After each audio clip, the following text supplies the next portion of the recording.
Okay, so this is video 2 for volume, but before we do the other side, I just want you to check your work on the U-Try. So here I can tell that I have a 3x3 base, which is 9, and then I have 3 layers of 9. So 9 plus 9 plus 9, or I can do a 3 times 3 is 9, times 3 layers is 27. And for the second one, I got 24 cubic units. I had 2 times 6, I have 12 on the bottom layer, 12 on the top layer, so I have 24 all together, okay? All right, go ahead and turn your paper over, and we're gonna really quickly do the next portion of volume. And for this one, it says, know how to find the volume of a prism by multiplying length times width times height. So common mistakes are little fact errors, not multiplying correctly, forgetting to label with cubic units, and sometimes I find that we don't multiply, we add instead as a common mistake. So let's go ahead and figure these volumes by using multiplication. So here I can tell that my base is going to be 4 times 7. So I'm just going to take that first, and 4 times 7 is 28. And a lot of problems with volume isn't understanding volume, it's not getting our facts correct. So make sure your facts are correct.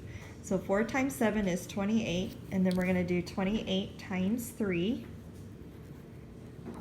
And so I'm going to multiply that out, and I can see that we have 84. And we're going to look at our units. So our units here are centimeters.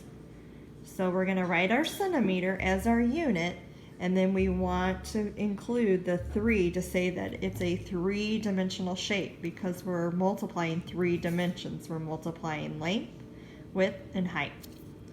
So let's look at this next shape. Next shape we have is actually a cube because all the dimensions are the same. So we're going to take our 5 times 5 times 5. So over here, I'm going to do 5 times 5. I'm just going to do 2 of them first. And then I'm going to do the 25 times 5. Always check your facts. 5 times 2 is 10. 12. So I have my volume as 125, and my unit is centimeters. And because I'm doing volume, I'm going to put a 3 here for cubed.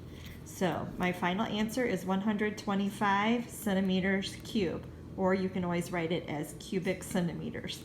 I don't put cubic units because I know the unit. The unit is centimeters, so that's why I add the centimeters with the 3 for cubed. Okay, go ahead on your own and find the volume of this rectangular prism and this rectangular prism, and don't forget to include the labels.